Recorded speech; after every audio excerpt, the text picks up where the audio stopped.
আজকে আমি যাচ্ছি মৌলভীবাজারে বিশেষ একটা কাজে। বিশেষ একটা কাজ বলতে আমার বোনের বাড়িতে। তো যাই হোক, মৌলভীবাজারে কোনো এসি বাস না পেয়ে অবশেষে উঠলাম আমি একটা নন এসি গাড়িতে। ওরে বাবা রে বাবা, গাড়িতে ওঠার পর থেকে আমার মাথা চক্কর খাওয়ার অবস্থা, এত গরম। আর এই লং জার্নিতে নন এসি বাস যে কতটা প্যারা, ভাই রে ভাই। বসছি আবার জানালার কাছে, একটু পরপর রোদ মুখের মধ্যে, কখনো পর্দা দিই কখনো পর্দা সরে, এর মধ্যে আবার জ্যাম। এই যে দেখেন সামনেই আছে তেল জাতীয় পদার্থ। ভাই রে ভাই, বাসের সামনে কেন পড়তে হইব?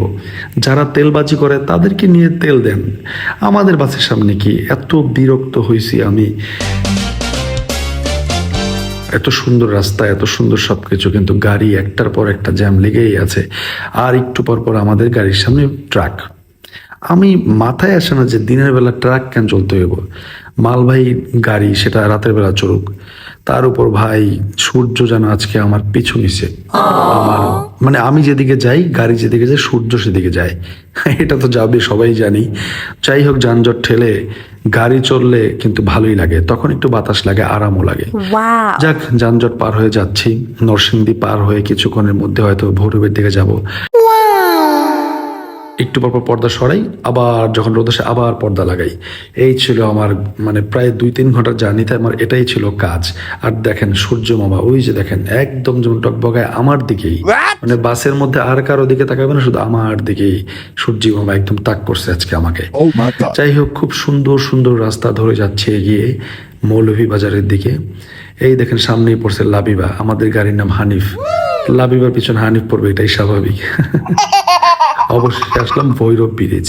এই ব্রিজটা থেকে দেখতে পেলাম যে আসলে এই বেশ কিছুদিন যাবৎ যে ঝড় বৃষ্টি হচ্ছে, সেই পানি বেড়ে, যে নদীর পানি বেড়ে গেছে, সেটাই এটার প্রমাণ। অনেক বড় একটা নদী। যাক, অবশেষে আমাদের মধ্যাহ্ন ভোজের বিরতি দিল। এটা হচ্ছে না একটা রেস্টুরেন্ট, নাম হচ্ছে উজান ভাটি। আমি গিয়ে অনেক খাবার দাবার দেখলাম, তারপর মনে হলো যে না, খিচুড়ি খাই। খিচুড়িটা দেখতে বেশ ভালো, খেলাম, ভালোই লাগলো, খাবারটা মজারই ছিল। তারপর আবার বাসে উঠলাম, এরপর আবার বাস চললো মৌলভীবাজার উদ্দেশ্যে। তারপর হবিগঞ্জ, বেশ কিছু রাস্তা পার হয়ে প্রায় 2.5 থেকে 3-4 ঘন্টা পরে আমি গিয়ে পৌঁছালাম হবিগঞ্জ। তার মৌলভীবাজারের কাছাকাছি চলে আসছি। এই তো চা বাগান দেখা যাচ্ছে, তার আমি কাছাকাছি চলে আসছি। এটা হচ্ছে শ্রীমঙ্গল। শ্রীমঙ্গলের পরেই হচ্ছে মৌলভীবাজার। যাই হোক, জার্নিটা খুব একটা যে খারাপ হয়েছে তাই না।